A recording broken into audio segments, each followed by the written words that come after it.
Hello, podcast listeners. You are now listening to the Coffee, Health, and Science podcast. I'm your host, Jordan River, and I want to thank you for tuning in again today. Before we get started, as always, I urge you to share the Coffee, Health, and Science podcast. If you enjoy our content, tell a friend about the show. It's really the best way that you can help us out. And make sure you hit subscribe so you catch every single episode when we drop it. Today, we have show favorite back on the line. Dr. Coffee is here. What's up, Dr. Coffee? Hey, it's another day above ground living the dream. Your gosh darn right it is. I'm very good. I'm particularly good because it's time for coffee news. I love these segments. I love getting your take on all of this incredible news and all the happenings in the coffee world. And we've got some really interesting articles to focus on today. We do, but before we start these articles, there's a crisis that we need to discuss. I mean, a true crisis for most of the country, except for maybe Arizona and one other place. What is this crisis, Dr. Coffee? Tonight, we changed the clocks. Oh, that's right. So we fall back, which means we change it from 2 a.m. to 1 a.m. Uh-huh. And do you know what that means? Do you have to wait another hour for coffee?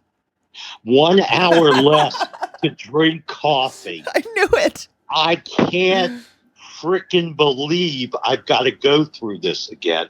You're cracking me up. And you're right. You said something about Arizona. I'm like, what the heck is he talking about? Arizona opts out of daylight savings? You can just do that? You got to move to Arizona, Dr. Coffee, get in that extra 1 a.m. cup.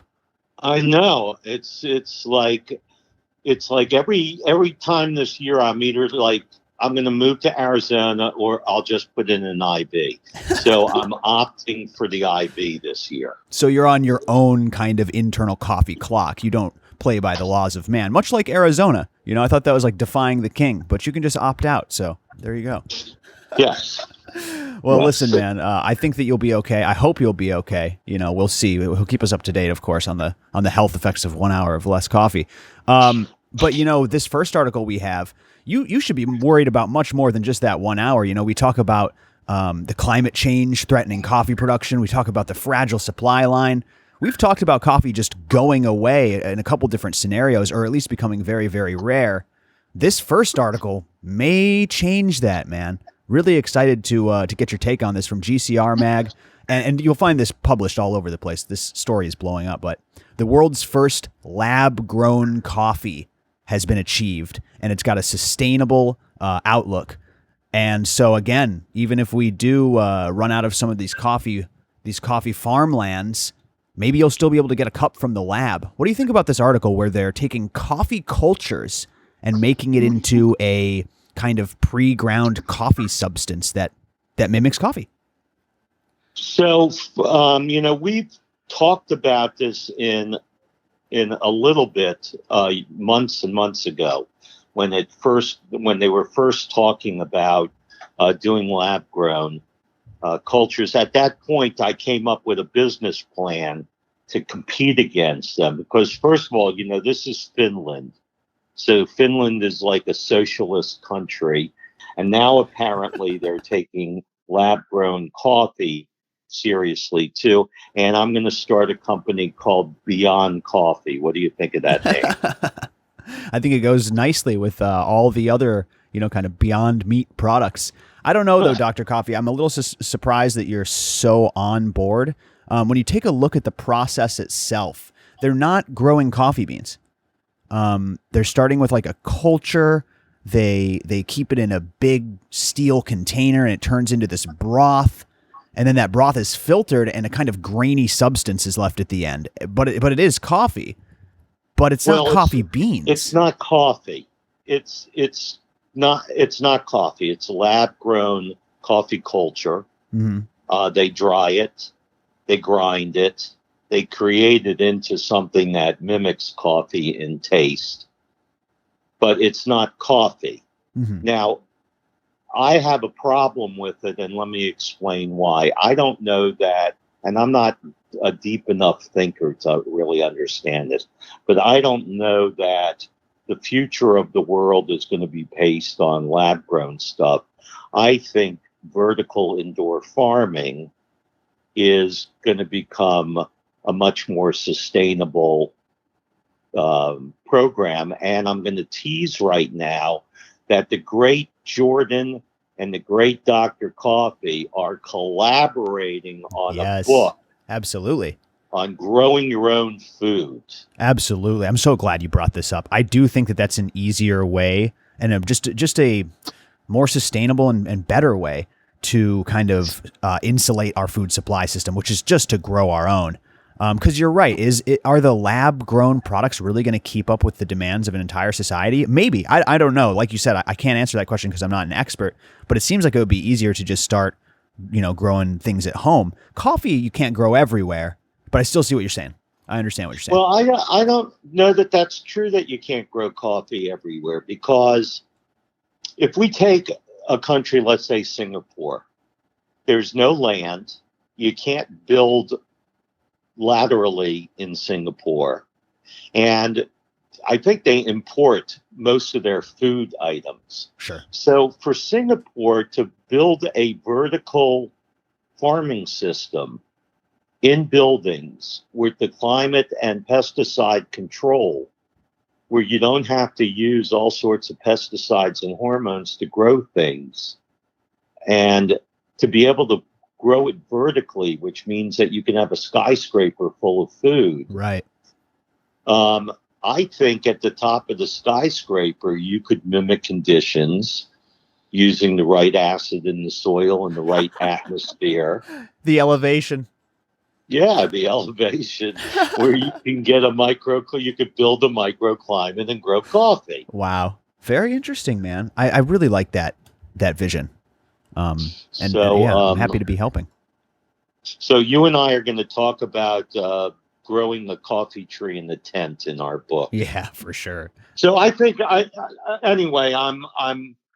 liked reading the article. We've talked about it before. I think taking technology and creating a freeze-dried powder that has similar biochemistry to what coffee would have is very interesting.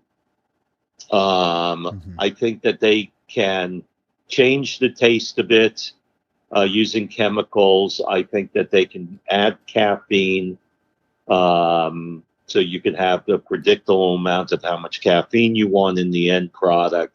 But I am not looking for the long-term success of saving the planet by turning everything into lab cultures. I agree. And also, kind of as the host of this show, I am interested to see what type of analytical testing comes from those cultures. I wonder how much chlorogenic acid is in that product. I wonder, you know what I mean? Yep. I wonder how it differs depending on what culture is used. Very, very interesting stuff. Like you said, I'm not like married to the idea of becoming the future, but God, isn't it fascinating? Yep. Yeah, like you said, it's now been achieved. We saw people working on this, and here we are, just a few short months later. That's how it works with coffee news. We keep you updated on all. So you and I are going to have to head out to Finland to see what's going on. Yes, exactly. We have to go investigate in Finland. While we're on our way, we'll probably stop in Germany. Crazy article. This one's posted on foodsafetynews.com. Again, you'll find it all over. Warning after counterfeit Nestle coffee was found in Germany. Who would have thought?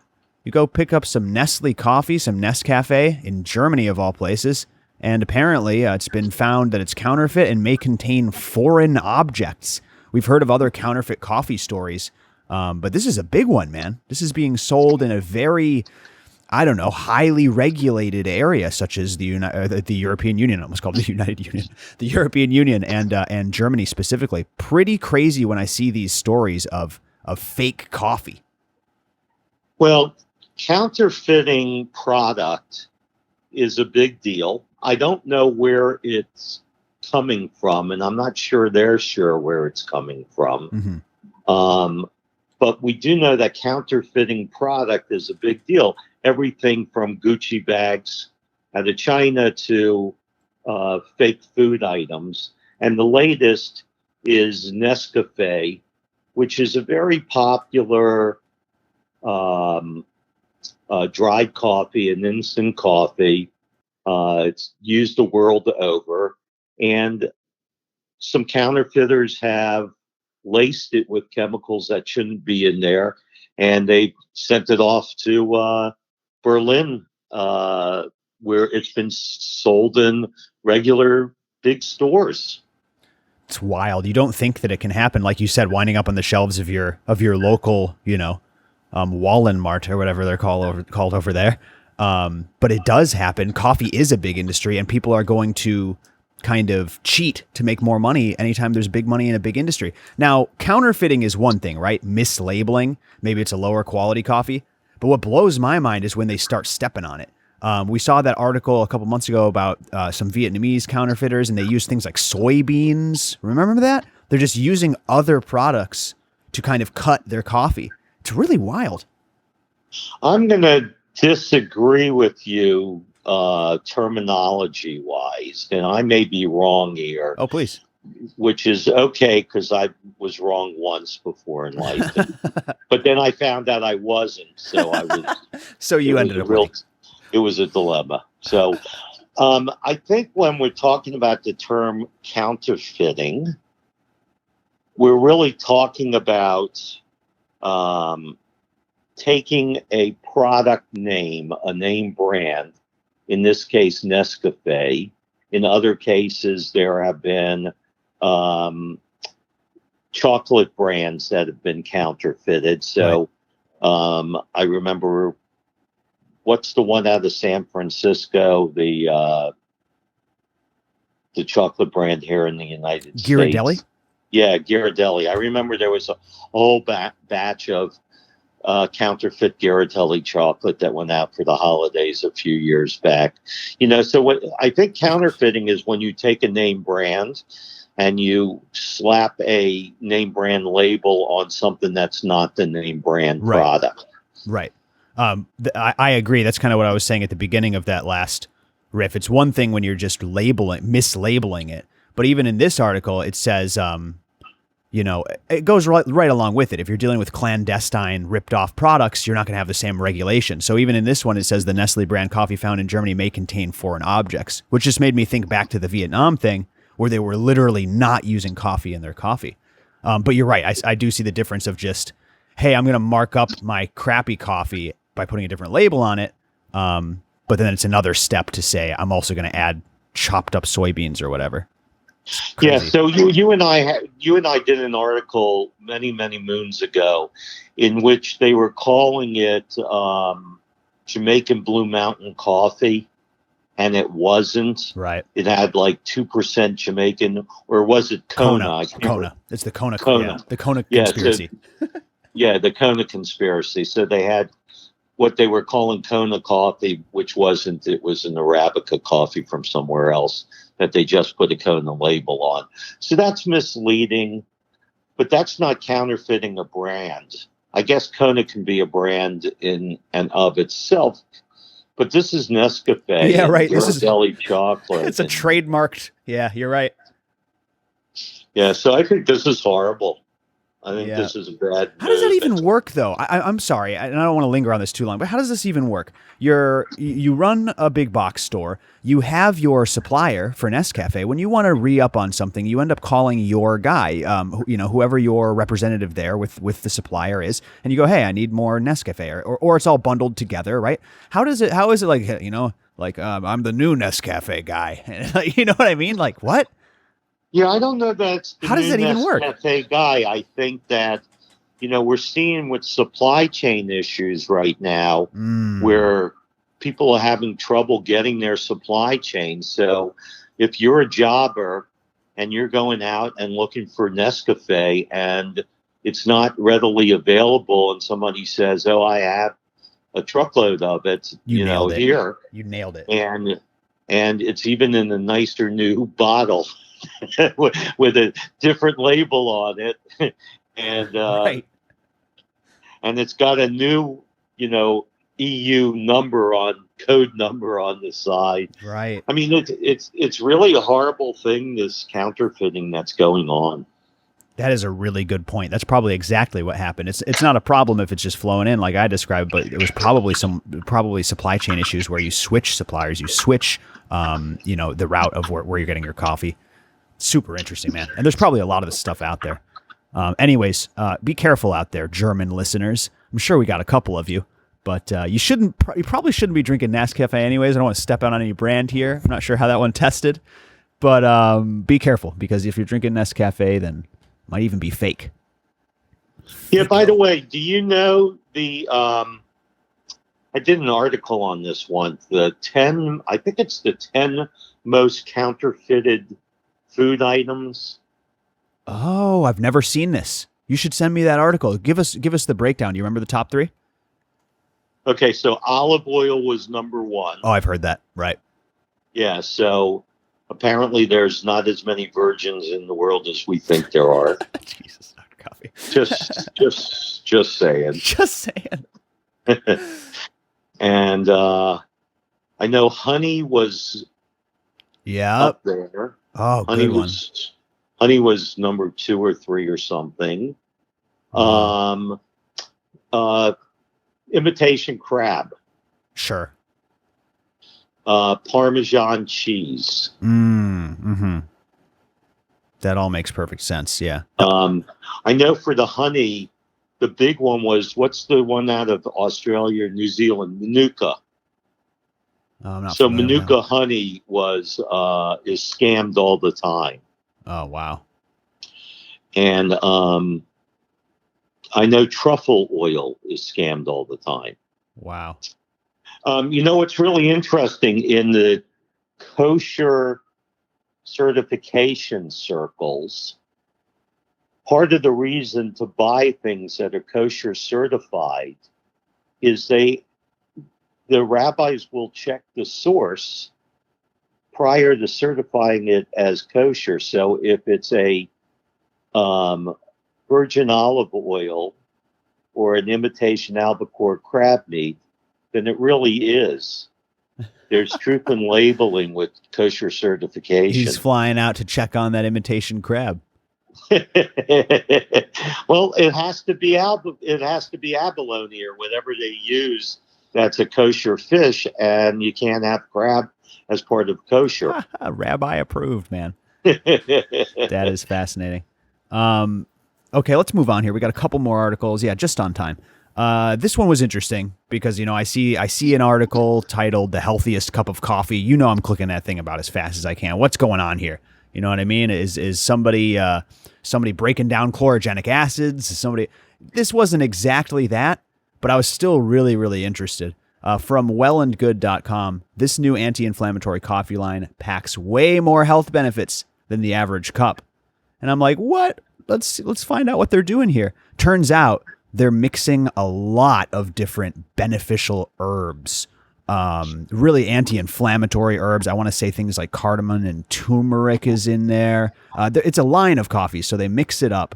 But have you seen this herb mixed coffee? And aside from it changing the taste, can't argue with that. I gotta imagine it would be good to mix up your kind of inputs from these antioxidants and things like that. Yeah, so you and I talk a lot of times about health, and I'm a big proponent in eating and drinking healthy things. Right. So let me do a little diatribe before we talk about Hill Station coffee. Sure. So what is the number one macronutrient that we should be paying attention to for our health? If I remember correctly, oxygen, something like that. Yep. Okay. Good for you. I remember. I remember what things you say sometimes. Yeah, so we can live a month without food, a week without water. We can only live 3 minutes without oxygen. So the air we breathe, how we breathe, and the air we breathe are our most important macronutrient. Next, you get into the liquids, starting with the water. So everything has to have a good water base. If you're not using good water, and anybody that ever wants a email me and ask me to what are the different water filters that they should be considering, since I'm not a big believer in bottled water, I'll be glad to answer them. Nice. But when you're going to drink liquids, it's really important to figure out what it is you want to drink. So there are proponents of green foods. There are proponents like me and you of coffee. As you know, I've been working on trying to find a blend of coffee and tea, which I have an answer to coming up soon. Woo. What Hill Station Coffee did is that these kids growing up used to drink Indian coffee from India. Mm-hmm. And India is a large importer of coffee. It's a large grower of coffee. India is a large grower of everything. Mm-hmm. I mean, the numbers of spices and teas that come out of India is mind-boggling. And we don't think in terms of Indian coffee. So these kids decided that they wanted to start a coffee line with an Indian coffee brand. And then they realized that what they were drinking as kids were really coffee mixed with things. Right, blends. So the things we're talking about in terms of healthy spices that come out of India are cardamom, turmeric, which is curcumin, and others. And so what they've done is they've made a couple of blends that are drinks. They're not coffees. You can call it Hill Station coffee, but it's really what they're calling a holistic treatment or drink. Right. So I want to kind of drill down on something. I think this is something we've brought up on the show before. Unfortunately, Dr. Coffee, your stance on healthy beverages is not shared by a lot of people. There are tribes when it comes to people's drinks. For instance, there's the coffee tribe. There's the tea tribe. There's the outcasts of the coffee tribe who go into the alternatives, things like mushroom coffee, and they all war with each other. People will tag me in some mushroom coffee post that's crapping all over traditional coffee, and I have to come on there and say the same thing every time. I love mushrooms. Go take a look at the studies of consuming lion's mane or chaga mushroom tea or these types of things. I'm all about that. You take a rare position, Dr. Coffee, by saying drink what you like that's healthy and then drink more other healthy things. Oh, exactly. I mean, if you looked at what I go through a day in different liquids that I consume, it's mind-boggling. Always starting, of course, with a couple shots of espresso. So. Well, I just think that we shouldn't be discounting any of the options, and we should really just be exploring them all, finding what makes you feel the best, finding what works for you, and then looking at the research too. Really, Dr. Coffee, why we like things like purity coffee, maximizing the raw potential of the bean, is because of the wide variety of disease prevention. It's just so vast. There are other, similar health benefits from things like mushroom teas and things like that, but you choose what you like, you choose what works for you, and maybe what your family is predisposed to.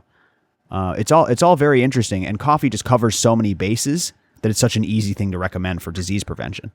Sure. So, using the banner of Ayurveda, Indian medicine, what Hill Station has done is they blended their coffee with turmeric and ginger and cardamom and cinnamon to try and make a healthier blend of a drink. They've added Himalaya salt and rose petals, different things like that. So I give them credit. I hope it's good. I mean, every day I have my turmeric, and every day I have my ginger, and it's every day I have my cardamom. It's things to have, things to help you. Love it. Yeah, I'd like to see again like a high antioxidant coffee, maybe mixed with stuff like that. That's not something that Purity does specifically. They try to keep it pure. but really, really interesting. And I know a lot of cultures just do that anyways. The Brazilians just take their coffee with cinnamon, is my understanding. So I don't know. It's interesting to see the link between cultures and health. Yeah, I'm working on a good quality bourbon to go with coffee, so we'll see how that works out. Yeah, certainly will show health benefits. That about wraps it up for today.